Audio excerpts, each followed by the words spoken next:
Season change అయ్యాక మీకు కూడా స్నీజింగ్ కానీ థ్రోట్ ఇన్ఫెక్షన్ లేదా కోల్డ్ స్టార్ట్ అయిందా? దానికి వెంటనే యాంటీబయాటిక్స్ స్టార్ట్ చేస్తున్నారా? సీజన్ చేంజ్లో ఇలాంటి సిమ్టమ్స్ అనేవి చాలా కామన్. ఇది వైరల్ ఇన్ఫెక్షన్ వల్ల వస్తుంది. సో మీరు యాంటీబయాటిక్స్ వేసినా కానీ ఏం ప్రయోజనం ఉండదు.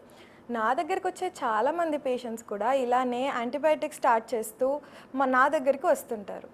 నాకు కూడా రీసెంట్గా సీజన్ చేంజ్ అయినప్పుడు ఇలానే కోల్డ్ స్టార్ట్ అయింది. కానీ ఈ సింపుల్ టిప్స్ ఫాలో చేసి యాంటీబయాటిక్స్ లేకుండానే కంట్రోల్ చేసుకున్నాను. అవేంటో మీరు తెలుసుకోవాలి అనుకుంటున్నారా? First thing, cold water and cool drinks అనేవి కంప్లీట్గా అవాయిడ్ చేయండి. డస్ట్ ఎక్స్పోజర్ తగ్గించుకుంటే బెటర్. బయటికి వెళ్ళినప్పుడు మాస్క్ ప్రిఫర్ చేయండి. కొన్నిసార్లు స్టీమ్ ఇన్హలేషన్ వల్ల కూడా నోస్ బ్లాక్, థ్రోట్ ఇరిటేషన్ అనేవి తగ్గుతాయి. సడన్గా ఏసీ నుండి బయట హీట్లోకి వెళ్ళడం కూడా కరెక్ట్ కాదు. సడన్ టెంపరేచర్ చేంజ్ అనేది కంప్లీట్గా అవాయిడ్ చేయాలి. ఇంకా చాలా ఇంపార్టెంట్ పాయింట్ ఏంటంటే సెల్ఫ్గా మెడికేషన్స్ తీసుకోవడం. ఎస్పెషలీ యాంటీబయాటిక్స్ అనేవి ప్రతిసారి అవసరం ఉండదు. ఇలాంటి ప్రికాషన్స్ ఫాలో అయితే చాలా కేసెస్లో సిమ్టమ్స్ కంట్రోల్లో వస్తాయి.